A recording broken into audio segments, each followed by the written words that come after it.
This is Boars Tusk behind me, and it's the most prominent feature in the flat landscape around this southwest part of the Red Desert.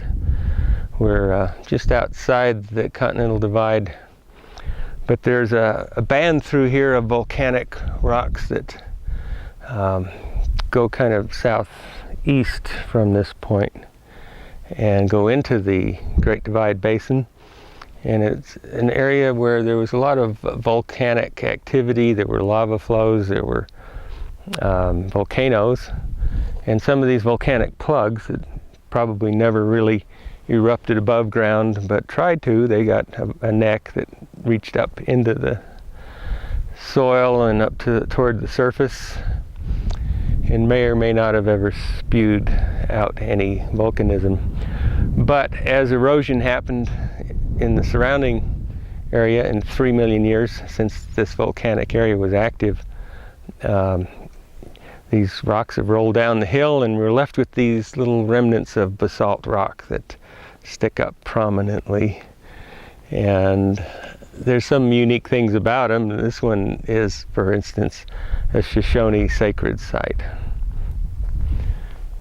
In addition to that, the volcanic rock here is very high in potassium, and that's kind of rare. So the rocks have very brightly colored lichens growing on them because of the high potassium level in the rock. So you could see the color, especially when the sun is bright. In the summertime, these rocks will just seem to glow with bright color of the lichen growing on the surface. Out across the desert going southeast, a number of volcanic plugs and volcanic cones where there actually was an eruption of several volcanoes 3 million years ago, that you can see that some of the flat top mesas that are prominent in the southern part of the Red Desert are volcanic basalt.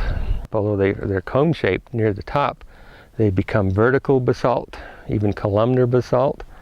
And that means animals can't get up to the plateau on the top. So no four-legged animals have been up on top, and it's likely that no two-legged animals had gotten to the top like humans until climbing became popular, and now you can see where people have used pitons to get up to the tops of these things. But because animals don't get up there except for birds, these are unique places where the grass and the vegetation that's on this expansive desert is the same on top as it is on the desert floor. Nothing is ever grazed off the top of these mesas, so that people can study what the natural vegetation would look like without any grazing. Very unique situation. Botanists study this, and habitat biologists study the tops of these mesas to compare what grazing does and what it doesn't do. It also makes for a fairly dramatic landscape to see all these volcanic mesas and volcanoes, extinct volcanoes, on the skyline.